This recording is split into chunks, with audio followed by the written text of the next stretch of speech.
my screen here and we'll get going. I think I'm doing that already. Share. Derek from Los Angeles. All right, I think we got around 29 people. I think that's maybe what we're gonna get. Let's get started.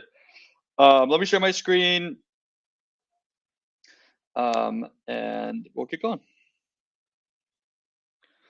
So welcome everyone. This is a design talk. I'm your guide, Chris Becker. I'll be going through a short lecture and then sharing some resources for diving into an activity.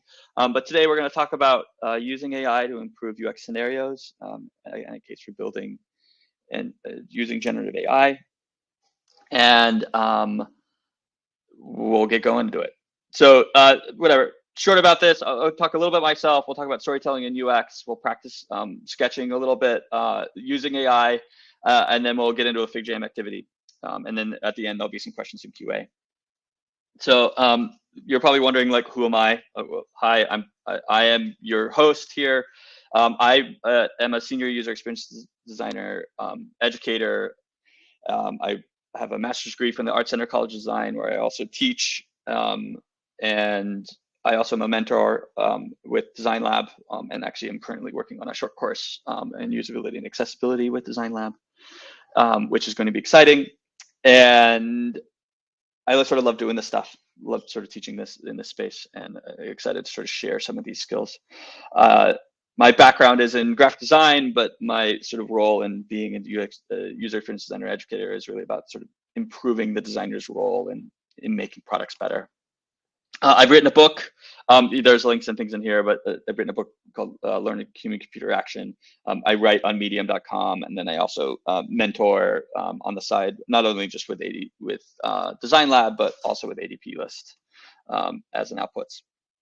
So what we're going to talk about a little bit today in our lecture is using AI to improve UX scenarios. If you're not familiar with UX scenarios, we'll sort of cover them a little bit, but this sort of stems from an article that I wrote about sort of like user experience designers and designers as a whole, like having to be good at telling stories and like being what they know as a raconteur. And most of what we end up doing is sort of articulating in our products and services how users accomplish stuff, and that requires understanding them deeply to their core, but then also being able to tell better stories about what their goals are and what are the scenarios that they can accomplish those things in. Now, it's always good to know, and I always sort of go to the quote bank of guys like Steve Jobs, but like this is a good one. You know, the most powerful person in the world is a storyteller. The storyteller has a vision, sets values and agenda, and the entire generation is that to come. Now, designers are particularly able to sort of weave stories and do this, and I love Steve Wozniak's Apple belt in this 1970s photo. It's just sort of there. Now, the role of storytelling is sort of key in what we do, and I'm considering having you guys watch this, but I don't think we'll waste the time of this. But if any of you are not familiar with Kurt Vonnegut, which is who's pictured in this video, he tells an incredible lecture on the shapes of stories. And this is a YouTube video that I recommend sort of watching on your own time. But fundamentally, how we talk about the way at which a process works or a visual of the outputs, stories have a shape. And our role in making products and services is deeply connected to understanding the story that we're impacting our users with through our solutions, right? Whether that's, helping them connect with people or helping them, get groceries because they can't do things or whatever that service is. It's literally countless, but we can also map and understand how that story happens over time. And the time component of what we sort of understand is there.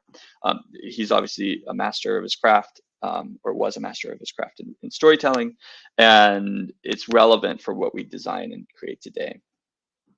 If any of you are not familiar with Paul Lasso's design funnel, these things of like the power of a simple graphic. But the role of the design process plays in sort of making and understanding from a starting point through to the steps of empathy, define, ideate, prototype, and test, which is the design thinking sort of process, allows you to then sort of expand on and elaborate on your ideas, and then focus them or funnel them into tangible objects that people hold in their hand or that solve the problem. And all these are sort of, there's a lot of methodologies and process that we go through, but at its core, you start sort of at the lowest fidelity, right? Sketches, hand drawing, user scenarios, etc. And then that allows you to move forward into sort of extending that. So what we'll extend here is this opportunity of a question. So I'm going to ask a question here, and maybe I'll jump back into the interface just to see if anybody can respond. So who here likes to draw, doodle, sketch, render, conceptualize, make these little like beep bop boop graphics? And I'm going to jump back into our to see this. Marty says nope. We got a doodler there. Jackie, okay, good. Doodler, raise your hand. Good. Okay. Yes, is it to some extent of what you do. If you don't, that's fine. At some level of making a product, it's all related to drawing in some relations, whether you're using a pencil or you're actually pushing pixels and making, or even doing code, right? It visualizes or renders itself in the world. Similarly, who likes to write or do stories? And it's always good to have a Simpsons quote: 1,000 monkeys making it 1,000 typewriters. And I'll come back in here and see if anybody really likes writing. Yep. Okay. Stories. But okay, maybe not stories, but you write a lot of other things, right? Writing is sort of essential for what we build, and you have to describe what you're making. Sometimes you have to write technical documentation. Some of those things are part of what we do as well. So good. Now, writing, drawing, and writing, they go hand in hand. And the role at which we sort of understand and can conceptualize our world is that we want to use tools that speed us up. And I'm a huge advocate for working outside of the computer to some extent, whether it's a paper and pencil, and these things are particularly fast thinking tools. And I now have young children, and we're sort of teaching them to draw, to write, to recognize that they can write letters. But it's at its core a sort of fundamental communication opportunity. And if you can get really fast at it, you can do really interesting things. And one of those things that we can do is conceptualize ideas or think about the future. And storytelling starts with that, right? Whether it's writing what you need to do, or drawing out what that sort of looks like, or visualizing that in some way, helps us communicate. And what it's really capable of is communicating a huge wide range of emotional qualities. And part of being good at user experience design and design generally is having empathy for your users. If you don't know how your product makes them feel, how are you going to improve them, right? Or if it really pisses them off at some point, you need to recognize that, because that's deeply connected to what we're solving. And one of the ways to do that is by using a process known as a UX scenario.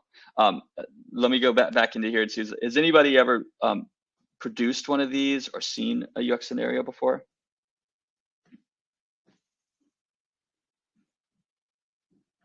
Derek's typing. Yeah, sure. Maybe by another name. Like, this isn't like a radical idea. It's not like you're doing maybe. Yeah, storyboarding is connected to this as well. Sure, storyboarding. It's all sort of a spectrum. This particular relationship, known as a UX scenario, is a sort of boiled down set of steps, right? That you have a user. This could have been defined through research and a user persona, or just like someone who you're considering designing for. And then the idea of establishing what their goal is, either with your technology or with your service or with their life or whatever that is. And then that roots back into a scenario. And what we design in any interface is related to sequence, right? The user needs to log in to accomplish being part of the service, or they need to order a piece of food or whatever that there's like it's literally it's somewhat infinite. But the more we can sort of translate or understand the goals of our users and what and who they are, we can then bake in and establish authentic scenarios or think about them in unique ways. And that also allows us to sort of articulate and understand what are some of the scenarios or risks. So here's an example of a user scenario, and I've sort of walked through the sort of steps. Like first, you define like who the person is. Let's say we have Craig. He's 34. He's a front-end developer from Los Angeles. He likes to travel and he likes photography and some food. And his goals are finding some of the best restaurants where he visits, where he can go in a new city. Because he doesn't really trust Yelp reviewers, which is a whole other set of questions about why that trust doesn't exist. But by knowing that he wants to find the best local restaurants, Craig is now visiting Miami and he wants to avoid any tourist traps and he wants to visit some local restaurants. And so he clicks into this new foodie app, which finds authentic local Cuban food in Miami, and he discovers a local place where he's happy to order a Cuban sandwich. Okay, like potentially a scenario all made up. Craig is not a real person necessarily, but Craig could very well be real. There likely is somebody traveling to Miami to go eat a Cuban sandwich because I hear that they are quite good in Miami. But the relationship here is that allows Craig to sort of understand that he wants to experience culture, he wants to not waste his time, and he wants to eat some good food. And now he has some phases that lead to success. Somewhat an oversimplification, but the scenario is sort of capable of aligning quickly to a user's goals. And we can then articulate these things pretty quickly, right? We can design and create one of these. In our exercise workshop today, we'll sort of dive in and start creating some of these for ourselves. And part of what we're going to do with that baseline of a user-generated user scenario is we can then lean on or apply our thinking about a person through a generative AI. And there's lots of generative AI out there. The space has moved pretty quickly, which is sort of fascinating.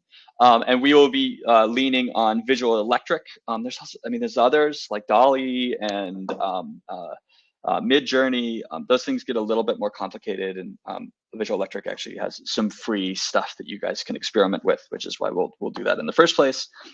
But essentially, these AI models and MML sort of can take input from end users, i.e. a drawing and some good writing, and then it can spit out potentially more information or more context that would be hard to do with just one or the other, whether it's just drawing or just writing. But if you add them together, they can then sort of help you move forward with what that story visualizes itself as, or helps you get to where you need to go. And some of it is a little bit fun as well. So hopefully you'll see that in our exercises. We could go in and do it. So I'm going to jump out and send the Designlab exercise. So let me share this. Anyone with the output can edit. Okay, copy link. And I think I can start this as, okay. Let's go back here. Okay, so what I want everyone to do, if you can jump into this file, let me know if you have access. And some of you will start jumping in here. Great. Okay, so what I want everyone to do is we are going to be writing, we're going to take the next 10 minutes, 15 minutes to actually write out our own thing. So grab this whole section and just copy it for yourself. Does that make sense? So everyone just grab one, copy it, drag it to a space that isn't sort of in there, and replace the title of the section. I see that someone down here. Just update your title with your name and your location. Amanda, I see you sort of doing that. Just update the title with your name and where you live. You can double click that to do that. Boop, boop, boop. Good. Yeah, I realize everyone's trying to copy maybe on the same file. Go grab somebody else's if you're all trying to do it at once. And I'm going to take a screenshot here just so we are capturing this. Good.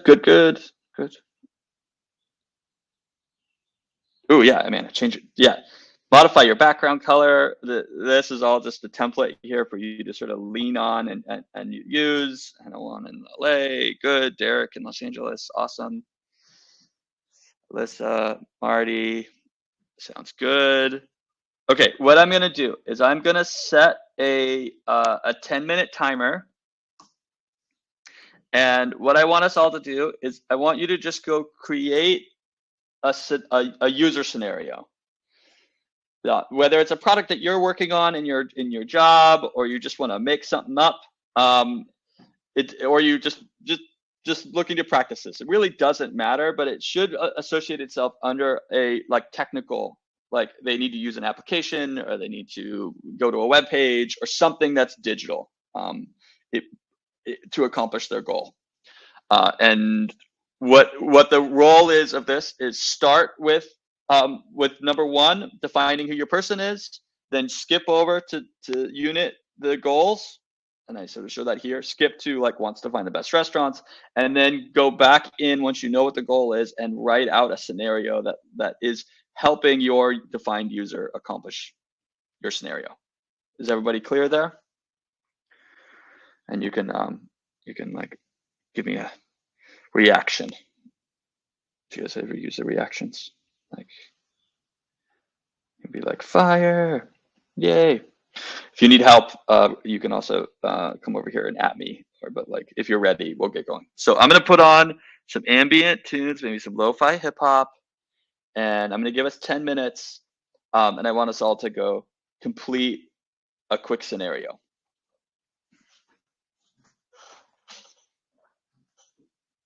Marty.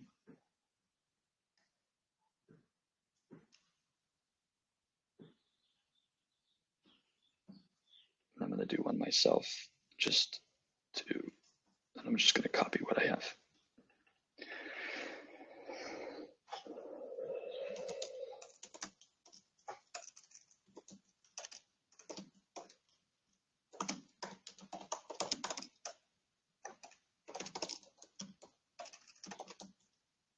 Grace traveling to Miami.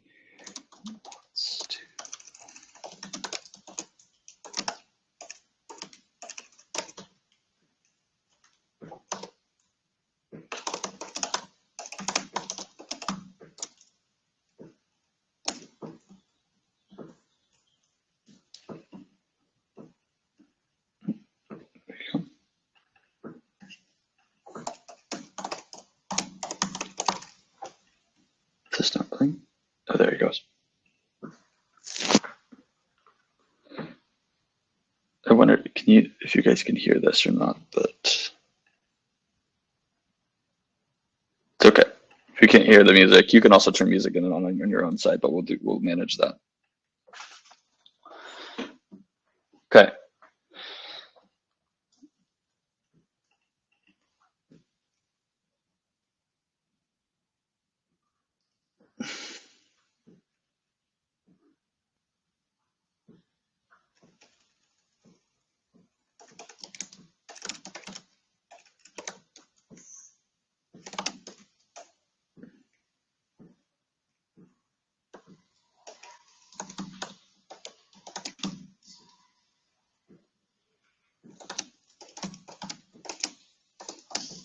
The locals go to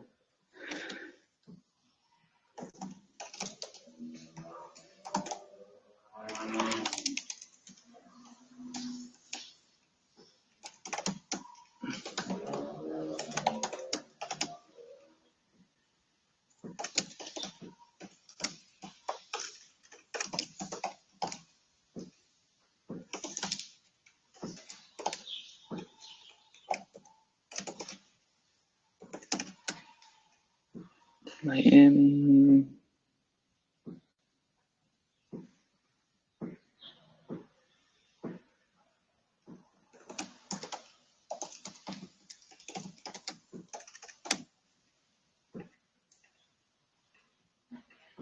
local favorite.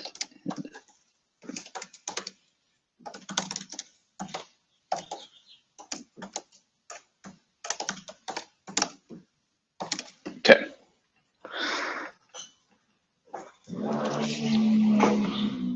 Well, you guys are all doing this. Again, start with your user.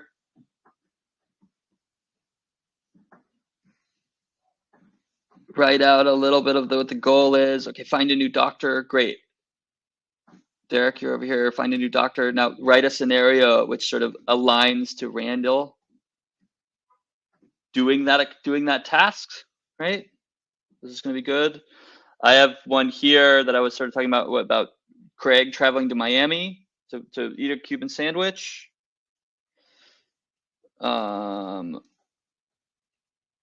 And he uses a food app to do that. Okay, we're halfway. You guys don't worry about some of that, but I'm gonna stop the music as I. Okay.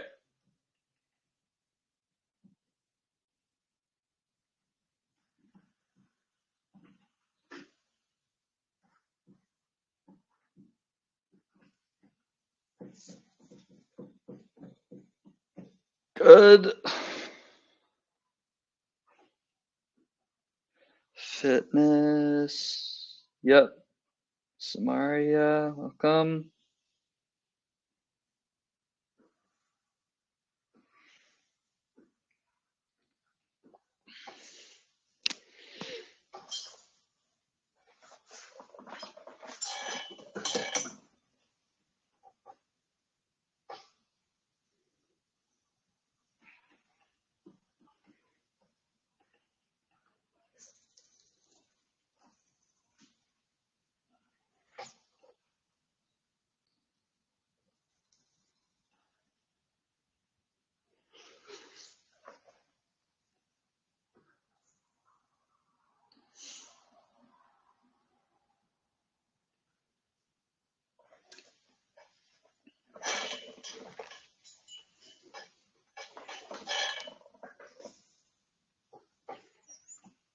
Sid's over here.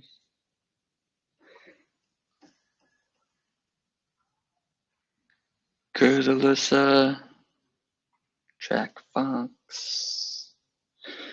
You don't need, if you just have one goal, that's fine. You don't need multiple. There's just room for multiple in there.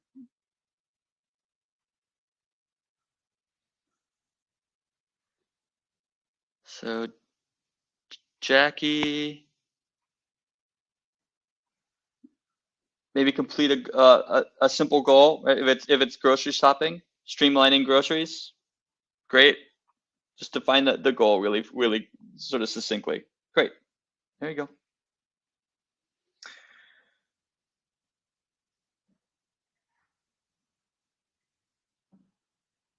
Randall.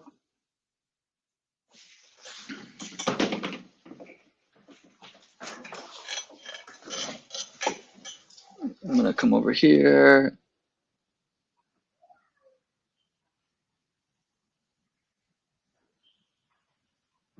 Good. Food related. Good, Brittany. Okay.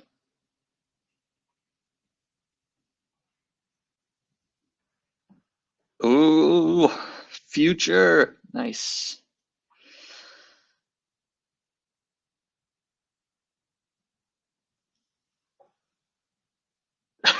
Communicate. Okay. Fun.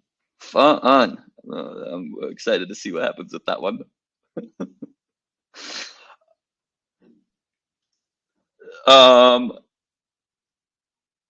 Fiona is planning a wedding. All right, good. Okay, I'm gonna stop the music for the last 2 minutes. Everybody getting pretty close? Does anybody need some more time? Starting to do some drawing in there. We'll wait a second. Okay, So one of the things you can also do, how many of you ever used ChatGPT?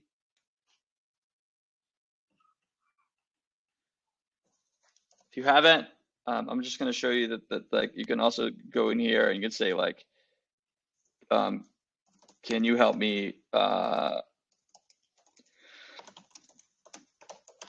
improve this scenario?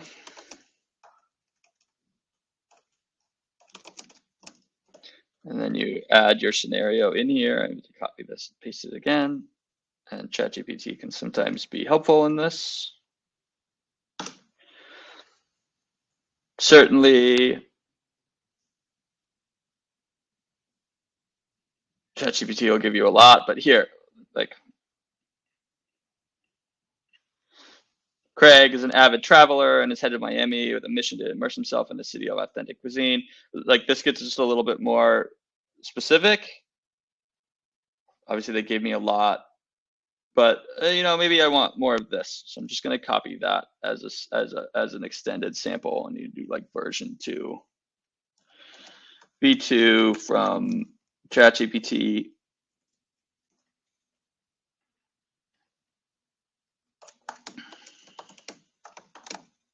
Okay, now one of the roles at which like the speed at which you can sort of get a scenario started and then improve it through an AI is helpful, right? Maybe extends this thing that they've done, and it sort of will build on top of your existing scenario place. And what let's just go review these really quickly. I'm just going to come down over here to Jackie. Actually, there's one over here. Look, raise your hand, or like, anybody interested in me reviewing this? And I can stop this. Does anybody need any more time? They sort of get a scenario in their role. Amanda, you look like you've got one. I'm going to read yours because it's sort of bonkers, and I sort of love it that it moves so far out in the future. Like in the year 2023, AI will help us speak to zoo animals or something. Yeah. Oh, and you originally created it with the ChatGPT. Awesome. See, helpful. Okay, so now that we have some personas, you guys can roam around a little bit and read through some people's personas. I think everyone's sort of gotten the point of goals, a small scenario that's associated under a person that wants to do something, whether it's planning a wedding for a photographer. There was one over here that had to do with health, losing weight, et cetera, et cetera. So good. And if you have the second version with the help of ChatGPT, that's really helpful. Now what we're going to do is I'm going to jump into what I want to do is open up Visual Electric. I've already started on this, as you can see. But Visual Electric, you'll get a brand new canvas, and what you can do is you can draw a sample, a short little thing using the pen tool. And I even saw somebody in Figjam starting to do that. It was over here. Like, I don't know if you can copy these things into chat into Visual Electric, but what we'll do is we'll spend the next 10 minutes, maybe even less, in Visual Electric. Do a short little drawing of your outputs, and then type into this chat thing to have it render an item for you. So my component was a man eating a Cuban sandwich in the vibrant city of Miami Art Deco scene under a neon sky, and it sort of produced these weird things. Some of them are like not so good with their mouth. Their hands are all mangled. I think this one, like, look, his hands are all mangled. It's got too many fingers. But this might be Craig. Who knows? But from a weird sketch that I would call not very good, it helps. Is this making sense? Anybody have questions here? No. Oh, and Marty, it's a little harder to do it raising a hand here, but you can raise your hand in our Figjam file if you had a question. And you can comment at me, like, hey, at. Chris, if you had a question, like, go answer this.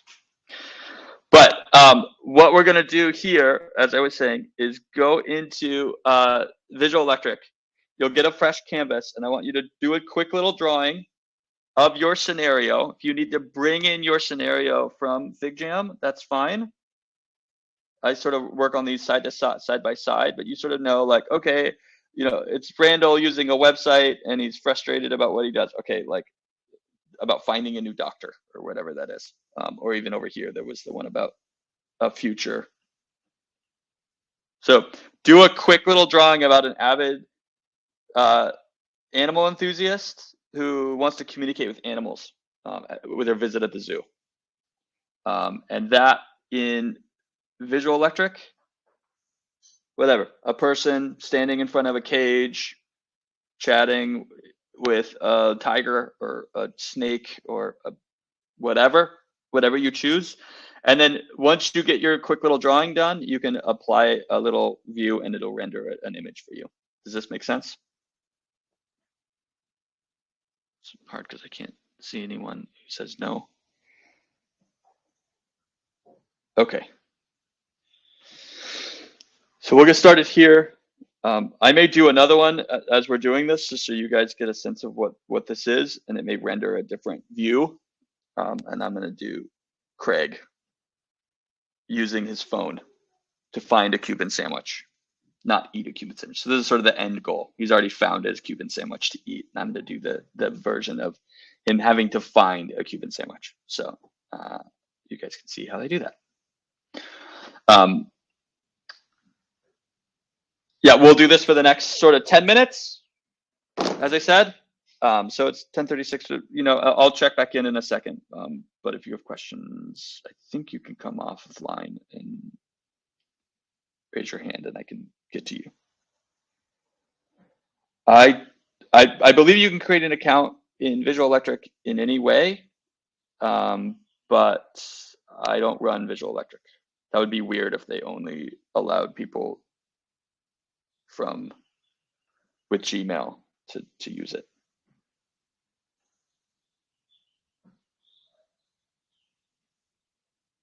And you don't have to use Visual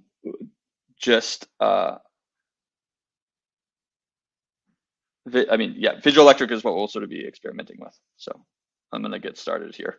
I'll come back in here and see if there's any questions. But if you go back to your outputs when you're creating a new canvas, you should be able to click a sketch here at the top and render that. So just know that's the case. And I'm going to come back into mine with the man. And I had done another one earlier about a wheelchaired man. So, but I'm going to do Craig looking on his phone. So up here, you grab a brush. You can make it as much as you want. I usually do the color hardness at 100. Again, these things don't have to be. That's the value of some of this. Is like your sketch doesn't have to be amazing. It can be a stick figure if it needs to be. So I can even sort of show you like a really quick way to render Craig. So here's Craig holding a phone.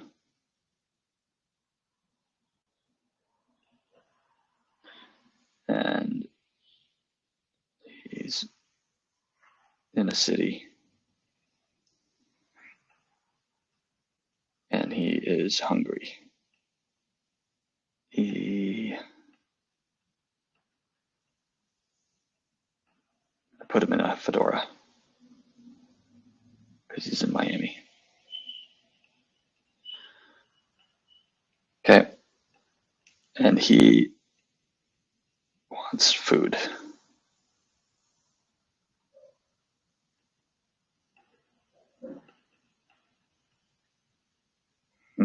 And you can delete images if you want, whatever. This is going to be pretty fast.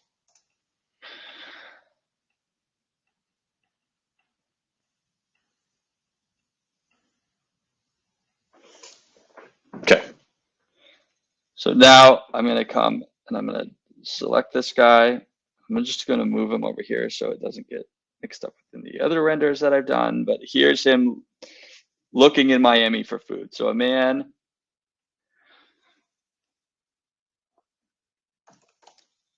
a 34-year-old man, is using his phone in Miami to find a Cuban sandwich, a Cuban restaurant sandwich food truck for lunch. Okay, so I've got this little sketch. I'm going to ask it to render some outputs, and I'm going to hit go.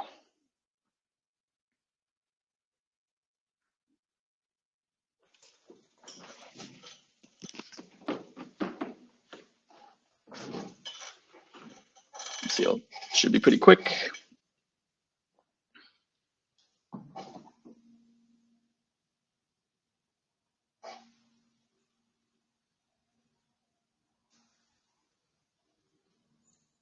Let's see if it gets what it produces for us.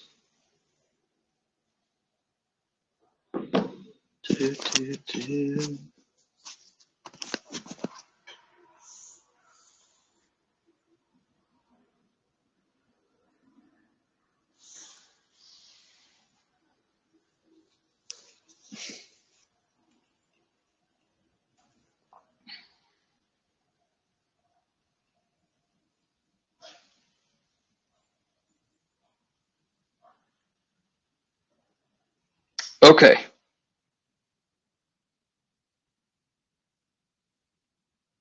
It didn't get the hat, but I didn't tell it that he was supposed to be wearing a fedora hat, but that's okay. So as you can see, this renders together pretty quickly off my sketch. And what I want us to do is then take a screenshot of your visual electric sketch and your renders. I'm gonna just do it now. Oh, okay, it just wrapped up.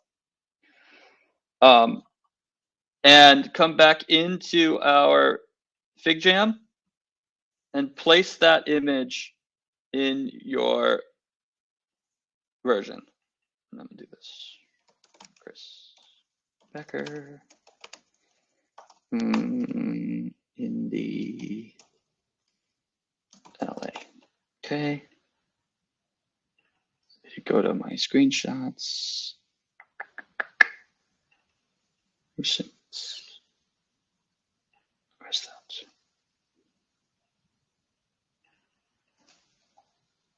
Okay. Here's my screenshot of that weird thing. Place it in here. I'm gonna go grab my other one as well because I have it and it rendered out this guy eating a sandwich. I'm gonna copy that one into Figjam as well.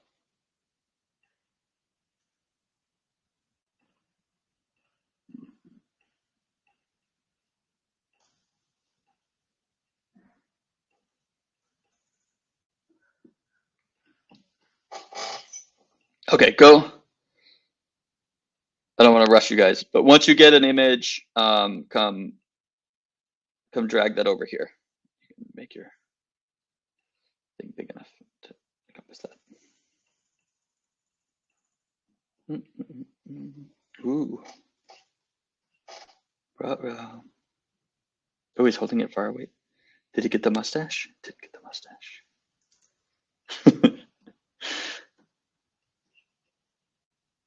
I see. Why are all these plants around him? Weird. He's so grumpy.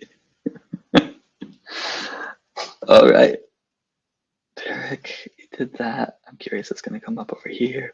Oh, and it look, it rendered. You rendered one that was in a cartoon. Is that right? So that's another thing that's sort of fascinating about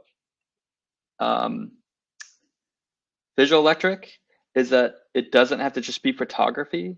You could make it about illustration or crafts or fine art, or for usually it's like default is photography, but if you also wanted to render it out at like I don't know, marker render or a storyboard, like it can take on different different realities. So here, maybe let's try and render this out uh, as a storyboard as well.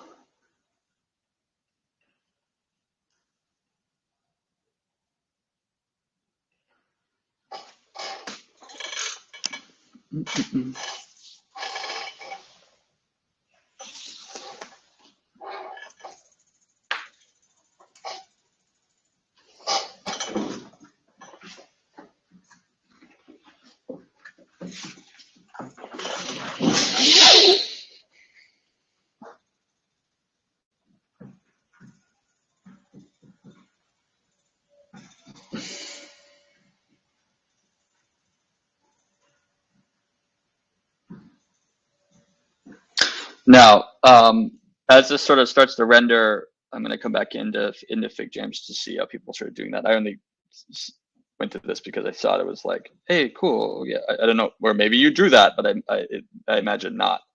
But like, here's a weird lady holding a phone. her teeth are too white. There's like this ways in which you sort of know these things are there. Like this, like photo is a little bit, the depth of field is a little strange. But go do a couple, right? Okay, I got my phone. Let's see if Hannah gets pulled in here. I think this one is really weird. Like he's sitting in a room with a bunch of trees and like wood. So weird. um, Good. Okay, look, like rendered you know, Samantha riding her bike dangerously with a huge ass phone. um, yeah, like you can usually tell like um AI at first because they like give too many fingers and stuff isn't there, but you know, from a level of like a couple of minutes into a story and rendering something that sort of represents or sees that thing in this space is sort of fascinating. Um, and the goal at some level is to make it is to try and to be give visuals to the level of authenticity. And there's others outside of Visual Electric that can do this for us, but it is sort of fascinating. Here, let me go back to my Visual Electric to see how it rendered this. Okay, cool. Copy back into Figjam and put them where I got them.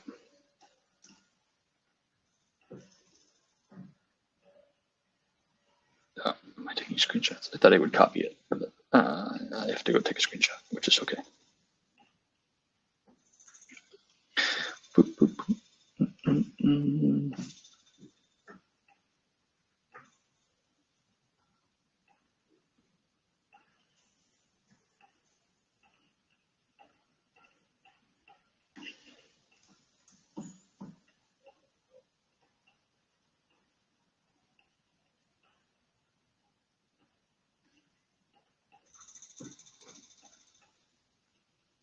Okay. So with the last few minutes, okay, everyone's getting something rendered here. Oh, that guy's cooking. Look, from this like kind of weird sketch, this guy gets to camp and cook, and this guy gets to cook in the kitchen, and this guy is doing some things, and it's all related to market for a skillet on his camping trips or something. Good. Roam around, leave some comments on other people's stuff. You can leave some reactions. Like here, I don't know why this guy has so many instruments floating around him. It's weird. The there is a sort of fun and strange thing that I also find sort of comforting because it lets me know that AI built it, versus like this guy's actual name or whatever. So but we can talk about that. Um, yeah, practice a few of these things. Obviously, we can see a few executions of like how this looks. Like I thought maybe this one would be a little different because it was 2035. I don't know if you told it 2030, 35, but it's not doing like it's even choosing an older model phone and some stuff like that, which you find sort of fascinating. But you can sort of uniquely tweak the language and the description of those things to sort of get closer to what you want. And that's and we did this in 10 minutes, right? The 20 minutes altogether to sort of align this.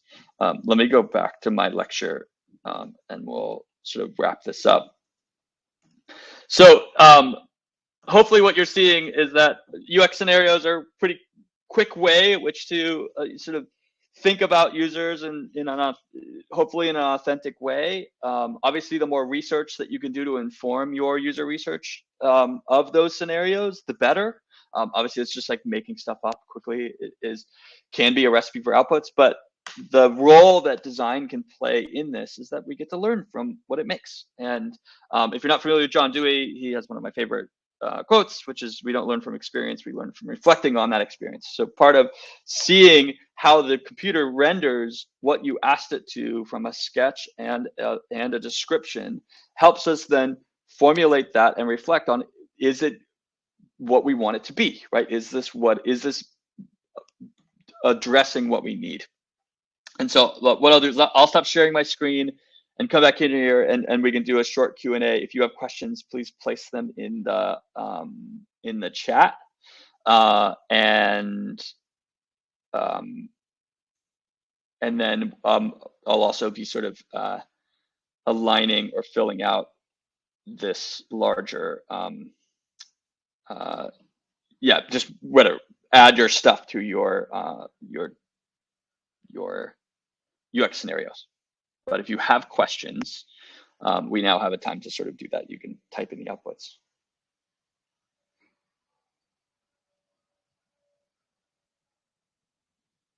Oh, Derek, you said it got weirder after you added the persona part.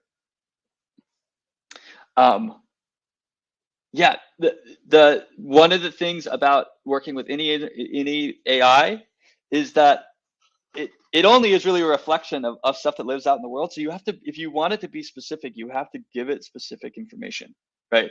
Like you can't just say like render me a man in an office, because it doesn't, like that is really generic. But if you say render me John, who is 35 and wears black pants, and like the more like input and the better input you give it, the better output it results in. And even sort of leaning on multiple views of that. Like some of you took your sentence and put it into ChatGPT, which helped refine that thing, and then use that ChatGPT story into Visual Electric or DALL-E or any of these others that are there. And that actually creates potentially your opportunity to refine that.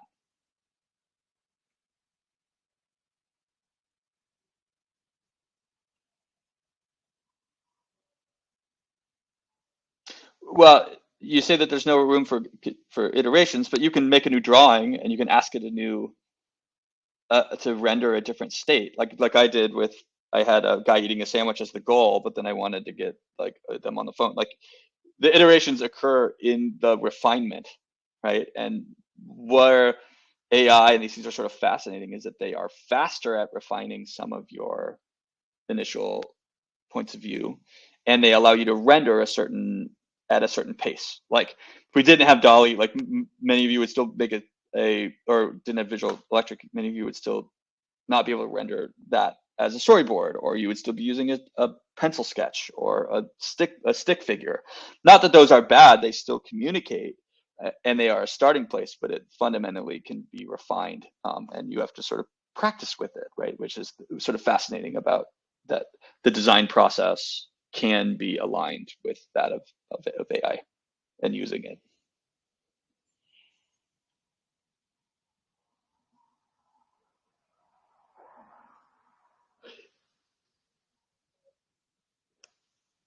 Yeah, and again, we were practicing with this quickly. If you spend a lot of time using these things to sort of render at a high rate of your execution, um, you'll get better at it. You sort of there's a like those that know how to use ChatGPT well, like learn how to how to prompt ChatGPT. Like they are changing the way they ask questions to get the answers that they want from the computer.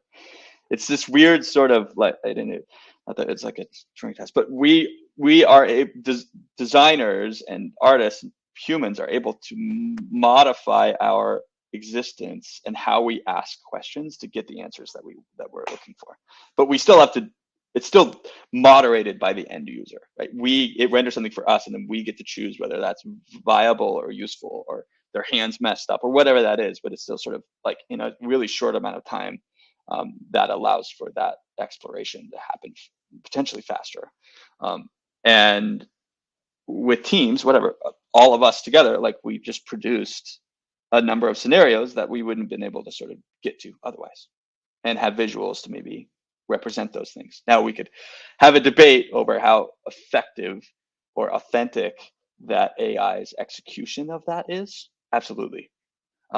And don't hide it. Don't make it seem like you did this, right? It's like I made this rendering, like I drew this. No, like Visual Electric made this for me for speed purposes, right? Or for do that. But there's lots of people in their process that don't even have that. So just be mindful of that.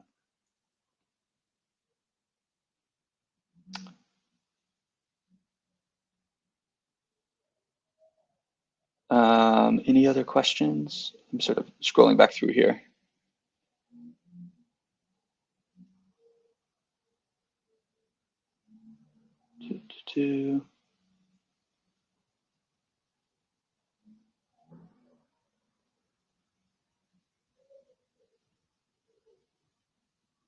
Ooh, even Facebook has a toggle. Like one of the again, this space has moved pretty fast. As designers, I think it is incumbent on us to sort of lean on these tools or practice with them. And if they don't work, ditch them. You know what I mean? Like, have I used this in my ability to like produce a UX scenario for a client? Like, no, but I use it with students like yourself because it's really a good way to experiment with it, right? Experimenting with these tools is fundamental to us finding whether they are helpful or hurtful for our craft as a whole. This is not an argument for doing that, but there is this opportunity to say like, by the craft is in the making of things, right? You have to use these things to speed, and if it speeds you up, awesome. If it's like if you're spending more time writing a prompt to get the answer you want, and you could have just drawn it yourself, go draw it yourself. Like now it's owned by you, and it's not some weird AI generated thing. But for most of us, it's this opportunity to say like, I don't have that rendering skill.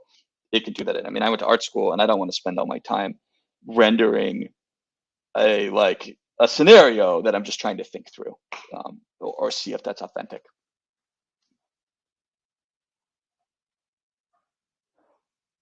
Um, so the reality of using this stuff with clients is also about time and space, right? Like the like you sort of have to bridge that gap with do they want to use that? In my last role at Better, we used AI with our clients a lot because they wanted to get stuff out the door with a high quality of outputs fast, right? And AI can be used for all sorts of rendering purposes, including things like video background assets and whatever. We used AI generated images for decks and for outputs that were really because the client didn't want to spend money on some of that stuff, but we could do it and make it look quality through these tools. And the clients were highly aware of that. Some of that because we brought them in to show them how we use those tools to speed them up, but also because they are also sort of interested in what that can do for them as well, right? If it's helpful for us, it's very likely helpful for them as well. Now, I'm always an advocate in that of like, these tools are incredibly powerful, and you need to be able to show them how to use them effectively. Again, in 20 minutes of an exercise, that may have not been the outcome. So, but just be mindful that again, they're tools, just like Figma or any of those things. Like people are like, oh, do you feel comfortable giving your Figma access to your clients? And I'm like, well, in some scenarios, sure. In others, no, they just get view access. They're not allowed to tinker with the stuff. They're not allowed to build. They're not allowed to create. That's what they hired us to do. They can see it and they can be visualized into it, but they're not part of the sort of like pushing of pixels or moving of components or whatever that is, because that becomes more dangerous. But it's a good question. We are at time.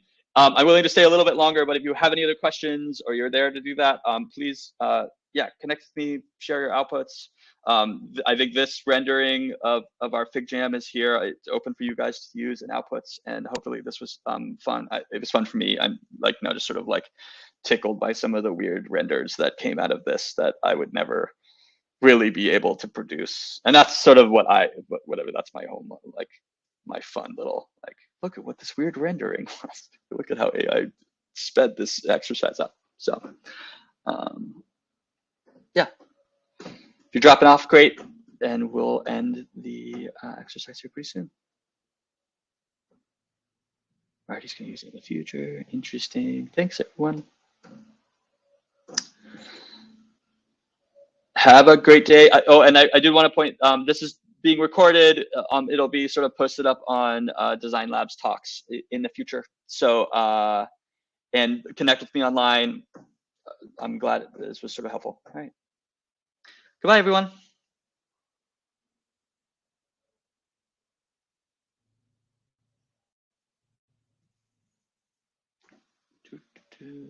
End of that.